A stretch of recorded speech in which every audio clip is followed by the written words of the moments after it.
Continuing You Can Change the World, The Christopher Approach by James Keller.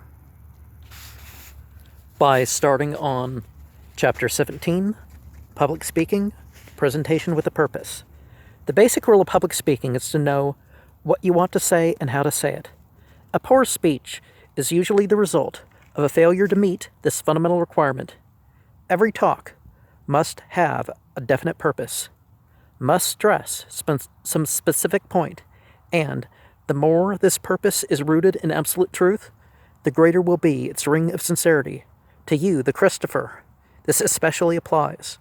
No matter what the subject, to begin to speak well in public, you must be thoroughly imbued with a Christopher purpose. If you are, your very conviction will transmit itself to your listeners and overcome most of the technical speaking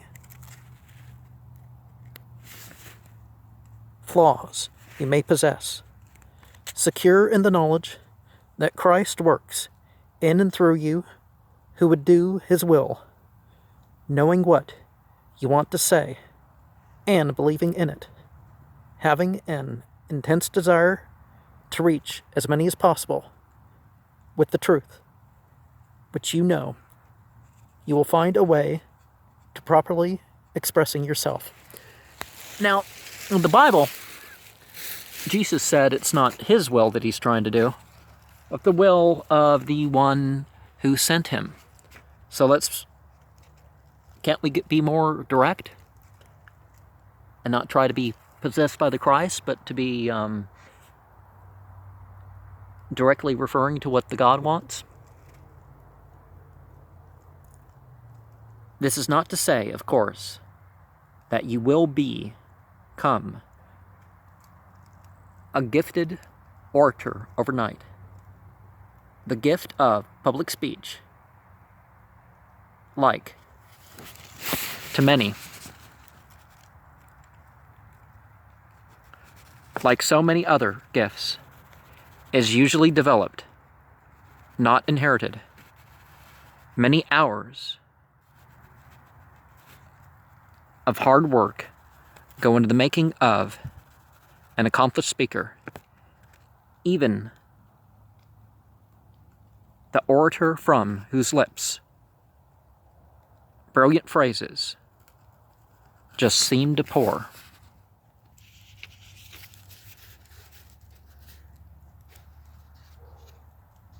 Has had his moments of open-mouthed silence, the early self-conscious days when he rose to speak and the words refused to come. Moreover, many a man or woman who is perfectly at ease in across-the-table conversation often becomes very nervous when facing an audience. This happens even to the most seemingly self-assured individuals. Yet, such nervousness is not altogether a disadvantage. One man who's been an active public speaker for some 25 years, who has taught classes, spoke in Madison Square Garden in New York, and engaged in debates for thousands of people, claims that in the course of a day he averages as many hours on a platform as he does in all his other activities combined. Yet he never goes before an audience without feeling somewhat tense. I'm rather grateful for that, he says. Public speaking requires concentration, very much like hitting a baseball. The batter has to be sharply alert, every muscle and nerve in tight coordination. Likewise, the effective public speaker must feel his body and brain move into high gear. This moving into high gear, then, is not something for you to fear. Rather, should it be regarded as an advantage, when properly used. The only danger lies in becoming so tense that you will not adequately express yourself. If and when this happens, a moment of two of recollection on your role as a Christ-bearer should help to dispel any excessive nervousness. Coupled with this should be a determination to speak in public as often as you can find an opening. The more used you get to the audience and the limelight, the more quickly you will overcome the handicap of stage fright. From a physical standpoint, nervousness develops from one of three symptoms: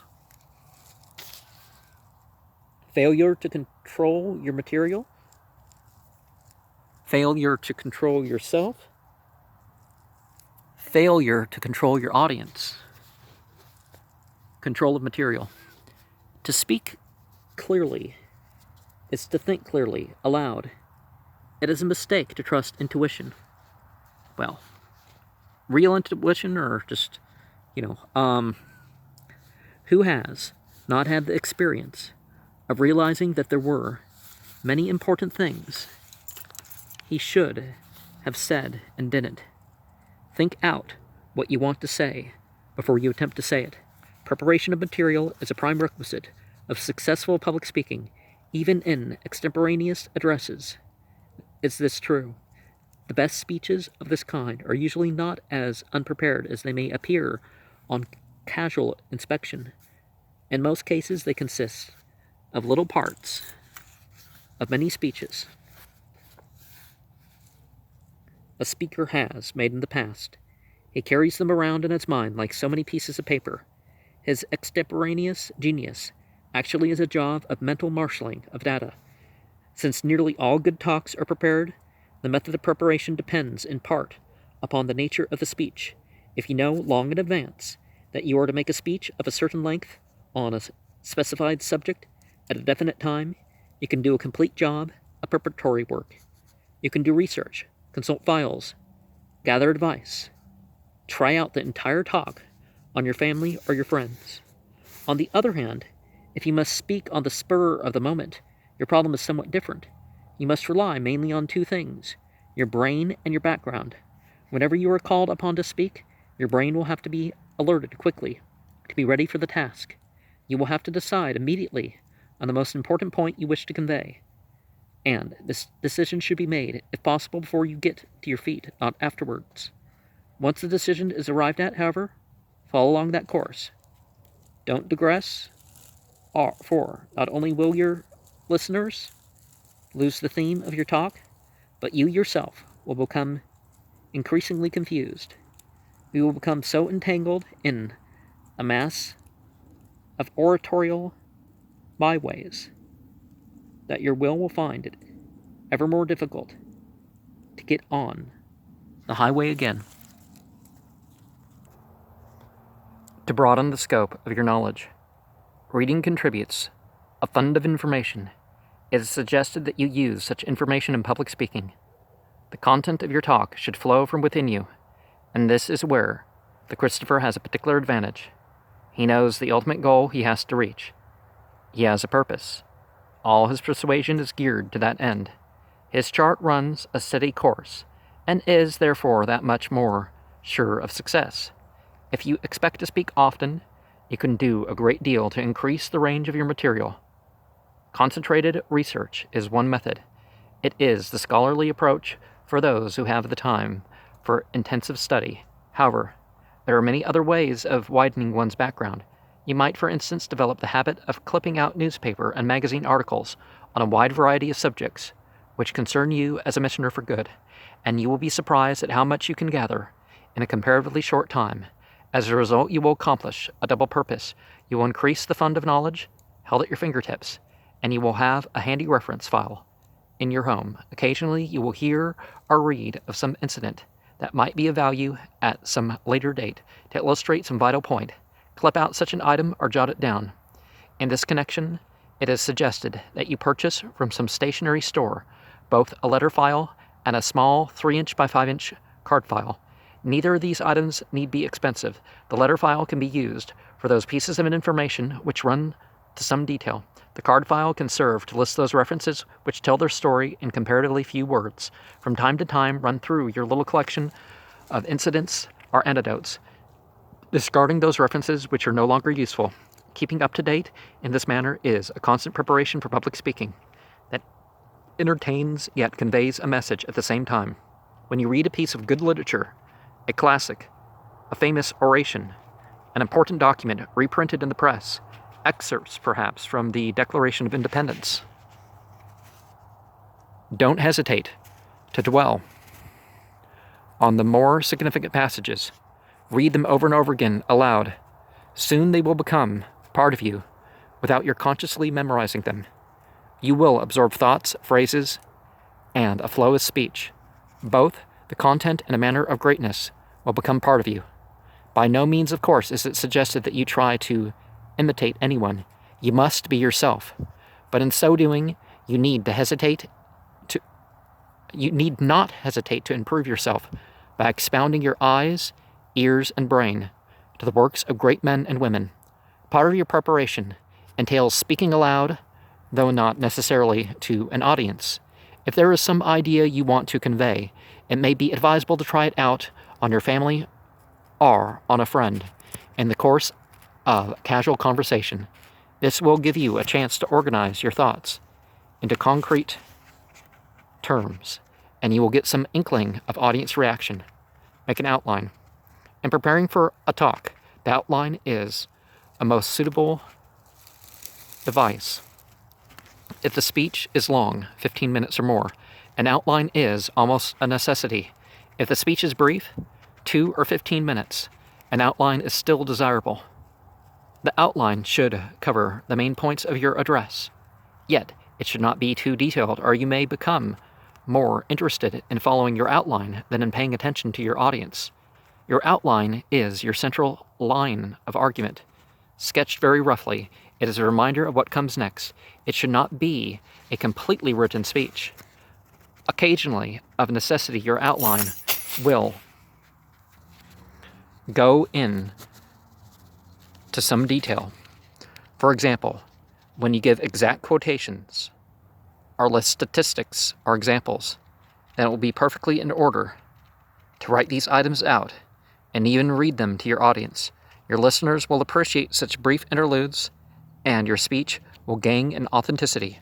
Christ himself spoke in parables so as to make his divine truth understood by everyone.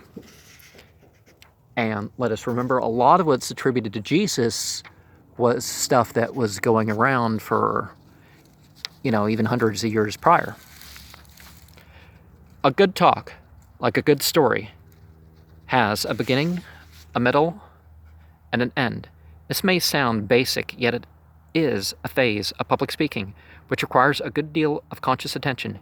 You undoubtedly can recall some speaker, though he talked at length, never seemed to get started. Then again, there is the speaker who begins in the middle and ends there. He may talk well and have a good point to convey, but since he did not prepare the listener by an introduction and some of his thoughts with a conclusion, more often than not, much of what he said is lost. Finally, there is the speaker who starts with the end of his discourse. The audience may know his purpose, yet it will feel indifferent because he failed to develop his points effectively. Repetition of main points is the hallmark of a well-presented talk. One successful orator offered this formula for a successful speech. First, I tell them what I'm going to tell them, he said. Then I tell it to them. Then I tell them what I told them. The need to repeat using different words and examples is greater in speaking than in writing. A reader can always look back over a printed page. He cannot look back over your words without missing something else you are saying. The spoken word is fleeting. You should state an important idea several times so that your listeners can remember its meaning. Well, certainly space it out, right? In using your outline, try to stay one step ahead of yourself. As you are finishing one point, take a quick glance at your outline so that your remarks will lead naturally to the next point. This makes for smoother transition and is especially necessary when one point is meant to complement another. Your speech should be varied in style and illustration, but without real digression. Too much of a sameness, no matter how good in content, will eventually begin to disinterest your listeners. Preparing a good talk is like preparing a good meal, for the eater as for the listener.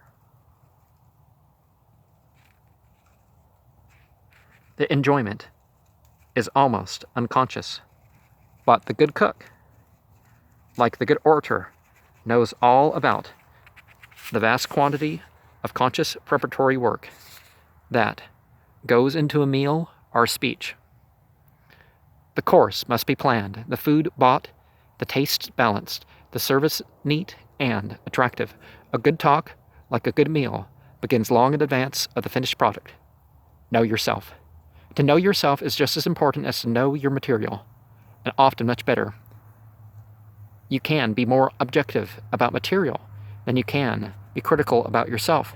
Yet knowing oneself is a gentle art, well worth the effort, for in public speaking, the audience is constantly making a judgment of you as well as of your material. The first tendency of a beginner in public speaking is to imitate either real or imaginary characters and try to sound as they do. The effect on the audience is bad. They feel you are not being fair either with them or with yourself. You are a personality with certain definite qualities of your own. You may be a cool, logical type, not prone to fiery speech, yet you still may be very effective. If you become imbued with the idea that you must increase the emotional content of your talk, you will finish by convincing your audience only of your poor taste. On the contrary, however, you may be essentially an emotional person whose whole tendency is to speak in forceful language. Well, build it up over time sometimes. While it may be wise for you to learn some moderation, it would be a distinct mistake for you to force yourself into a pattern of speech unsuited to your temperament. In short, you should fit your style to yourself, gearing the pace of your words to your mental processes. It is, well, sometimes if you speak too fast, you might want to slow things down, but it is unnecessary to use artificial voice tricks. If you become excited, you will shout. If that is your habit, fine. If it isn't, then it is inadvisable to use such an approach when speaking in public. The quality of public speech is not measured by the quantity of sound. A forceful statement spoken quietly, sincerely, and slowly can be more powerful than the loudest outburst of words. Give your points a chance to impress themselves on your listeners. Even if you are a rapid talker, pause after a sentence or a significant passage. Speak your own sentences using words with which you are familiar. However, in your spare time, you might do well to look up the meaning of new words so that they may become part of your vocabulary. An enlarged vocabulary is like an increased fund of knowledge. It equips you for all kinds of speaking. Part of knowing yourself is being aware of your bodily movements. An old-fashioned form of speaking in public prescribes certain physical gestures to accompany certain expressions. Today, the form of speaking is considered this form of speaking is considered out of date. Good gestures are natural gestures. The worst thing you can do